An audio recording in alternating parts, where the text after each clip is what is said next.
আল্লাহ রাসূল সাল্লাল্লাহু আলাইহি সাল্লাম কয়েকজনকে বলেছিল, তুমি জান্নাতি, তুমি জান্নাতি। এর মধ্যে সর্বপ্রথম হযরত আবু বকর সিদ্দিক রাদিয়াল্লাহু তাআলা আনহুকে বললেন, আবু বকর তুমি জান্নাতি। ওমরকে বললেন, ওমর তুমি জান্নাতি।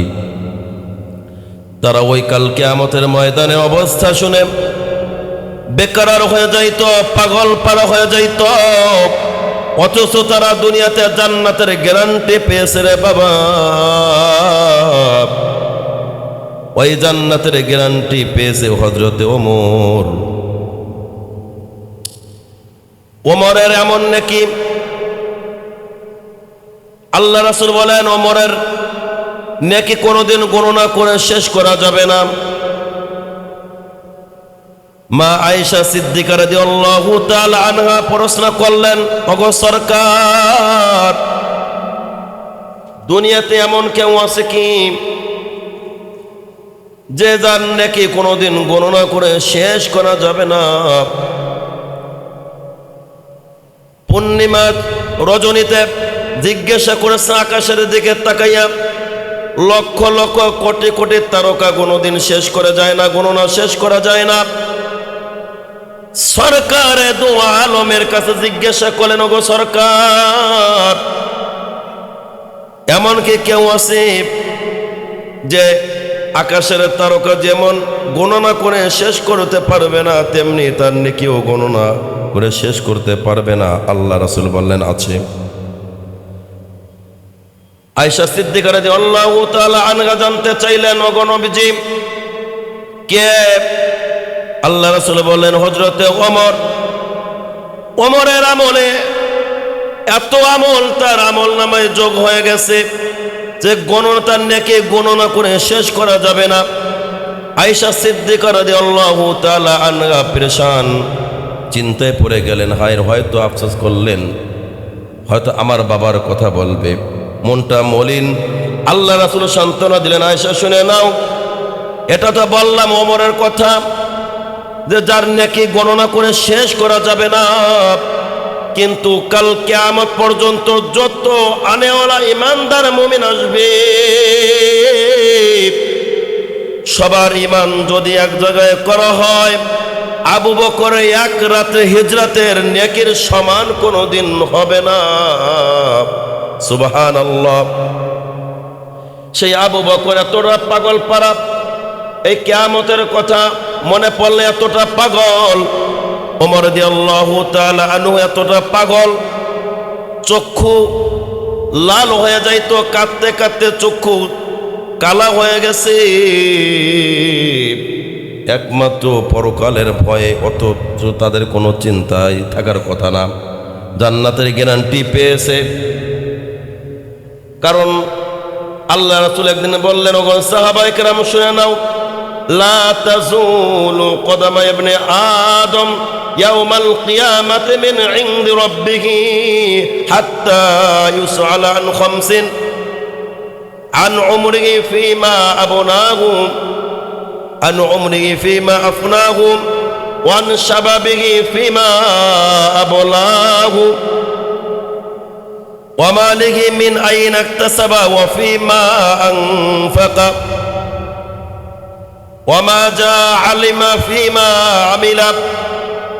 আল্লাহ রাসূল বলেন, কাল কিয়ামতের ময়দানে আল্লাহ পাক রব্বুল আলামিন সমস্ত মানুষদেরকে বলবে, এক বিন্দু পরিমাণ সামনে পিছনে কোনোদিন কোথাও ছোটাছুটি করার কোনো সুযোগ নাই।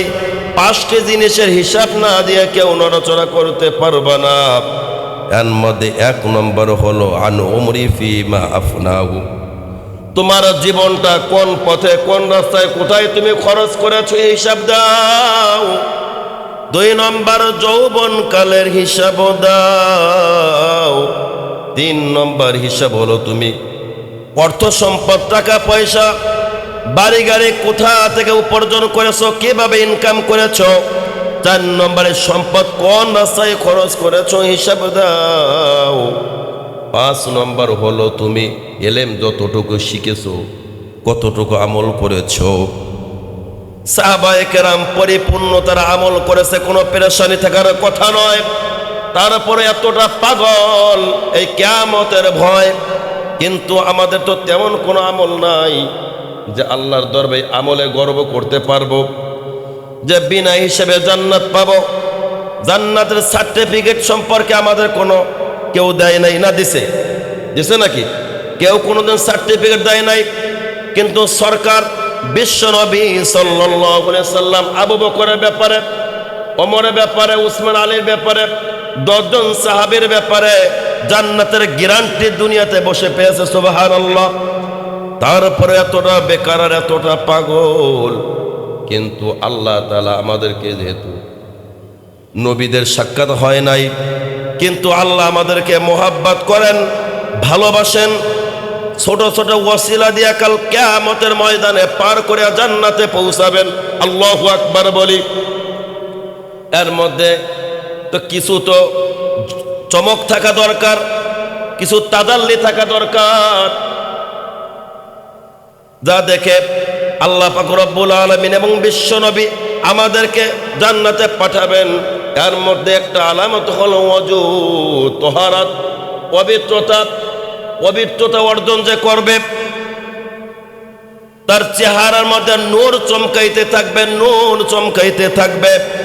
একটি মানুষ যদি কালো হয়, স্কিন যদি কালো হয়, কিন্তু যদি তার মধ্যে ওযুর নূর থাকে, কাল কিয়ামতের ময়দানে তার চেহারা ঝলমল করতে থাকবে, নূরের তাজাল্লি থাকবে। নবী পর্যন্ত চিনতে পারবে আমার উম্মত, এটা আমার উম্মত। সুপারিশ করে কাল মাহশারের ময়দানে, কাল কিয়ামতের ময়দানে আল্লাহ রাসূল সাল্লাল্লাহু আলাইহি সাল্লাম সুপারিশ করে জান্নাতে নিয়ে যাবে। আল্লাহু আকবার। কিন্তু বর্তমানে এই পবিত্রতা নিয়ে ইহুদি খ্রিস্টানদের ষড়যন্ত্র, নাটক সাজাইতেছে। এমনও বাবা বের করে দিয়েছে যে বাবা নাকি কোনোদিন অপবিত্র হয় না, পিসাব নাকি পাক। এমনও বাবা আছে, এমনও পীর আছে, ভণ্ড পীর, যে গোসল করলে তার গোসলের পানি দিয়ে মানুষ সেবন করে, পান করে, গুনাহ নাকি মাফ হয়। ফরজ গোসল সে পানি পর্যন্ত সংগ্রহ করে রাখে, হেফাজত করে রাখে। নাউযুবিল্লাহ। একমাত্র ইলম না থাকার কারণে ইহুদি খ্রিস্টানদের ষড়যন্ত্র জালে তারা আটকা পড়ে গেছে। ঠিক কিনা বলেন? আমার নিজের চোখে দেখা শরীয়তপুরে এমন পীর আছে, নাম বলবো না, যে বাবাকে গোসল করায় মহিলারা ওই পানির বোতলে সংগ্রহ করে রাখে, রোগের জন্য সেই পানি পান করে, অথচ গোসলের পানি না পাক। এই জন্য পবিত্র বাবা তার উপাধি দিয়েছে। নাউযুবিল্লাহ বলি। গভীর ষড়যন্ত্র, গভীর ষড়যন্ত্র। কাল কিয়ামতের ময়দানে উম্মতে মুহাম্মাদের নূর থাকবে, ওযুর নূর, ওযুর তাজাল্লি। কিসের নূর থাকবে? ওযুর তাজাল্লি থাকবে, সিজদার তাজাল্লি, সিজদার নূর। ফি উজুহিহিম মিন আসারিস সুজুদ।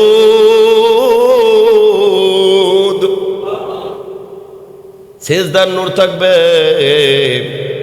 যে 1 লক্ষ বার সিজদা দিবে, 50,000 বার সিজদা দিবে, 1000 সিজদা দিবে, যে যত সিজদা দিবে, 1 লক্ষ বার সিজদা দেবে, 1 লক্ষ নূরের আলো তার কপালে চমকাইতে থাকবে। আল্লাহু আকবার। 1000 যদি সিজদা দেয় মালিককে, 1000 সিজদার নূর আলো চমকাইতে থাকবে তার কপালের মধ্যে। সুবহানাল্লাহি ওয়া বিহামদিহি। এই জন্য বিশ্বনবী সাল্লাল্লাহু আলাইহি সাল্লাম চিনতে পারবে যেটা ওযুর নূর আমার উম্মত। বিশ্বনবী সাল্লাল্লাহু আলাইহি সাল্লামকে জিজ্ঞাসা করা হলো, ওগো নবীজি, কাল কিয়ামতের ময়দানে কোটি কোটি, হাজার হাজার, কোটি কোটি মানুষ থাকবে, আপনার উম্মতদেরকে আপনি কিভাবে চিনবেন? নবীজি উত্তর দেয়, ওগো সাহাবায়ে কিরাম শোনো, হাজার হাজার, লক্ষ লক্ষ লাল উট ঘোড়ার মধ্যে যদি তোমার একটা লাল উট থাকে, চিনতে কি কোনো সমস্যা? বললেন না না, কিন্তু আমার উম্মতদেরকে চিনতে কোনো সমস্যা হবে না, আমার উম্মতদেরকে চিনতে কোনো সমস্যা হবে না। যারা ওযু করবে তাদের দেখে আমি চিনতে পারবো। সুবহানাল্লাহি ওয়া বিহামদিহি। এমন বাসিরাত ওয়ালা একজন বুজুর্গ আমাদের মাযহাবের ইমাম নুমান ইবনে সাবিত, ইমাম আবু হানিফা রাহমাতুল্লাহ আলাইহি, তার কাশফওয়ালা রুহানি চক্ষু খোলা, অন্তর চক্ষু খোলা।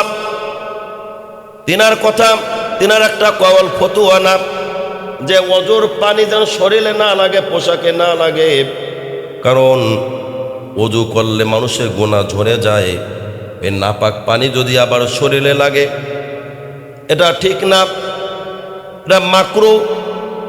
এই জন্য সতর্কতা হিসেবে তিনি বলেছেন, একদিন এক যুবক ওযু করতেছেন, দেখতে যুবকে দেখেছো তুমি কি জিনা করেছো? আরেকজন যুবককে বলল, হ্যাঁ যুবক তুমি কি চুরি করেছো? বলল, হ্যাঁ হুজুর আমি চুরি করেছি, কেউ তো জানে না। হ্যাঁ হুজুর আমি তো জিনা করেছি, কিন্তু কেউ জানে না, আপনি জানলেন কেমনে? বলল, শোনো, আমি দেখলাম তুমি যখন ওযু করতেছিলা তোমার ওযুর পানির সঙ্গে জিনার গুনাহ ধরতেছে, তুমি চুরি করছো, সে ওযুর সঙ্গে ওযুর পানির সঙ্গে চুরির গুনাহ ধরে গেছে। সুবহানাল্লাহ বলি। এই জন্য মানুষ যখন ওযু করে সে পবিত্র হয়ে যায়, এই জন্য চেহারা নূর চমকাইতে থাকে। এখন যারা 20 বছর 30 বছর ওযু গোসল করে না, সেকে সঠিক পীর না ভণ্ড পীর বলেন? ভণ্ড।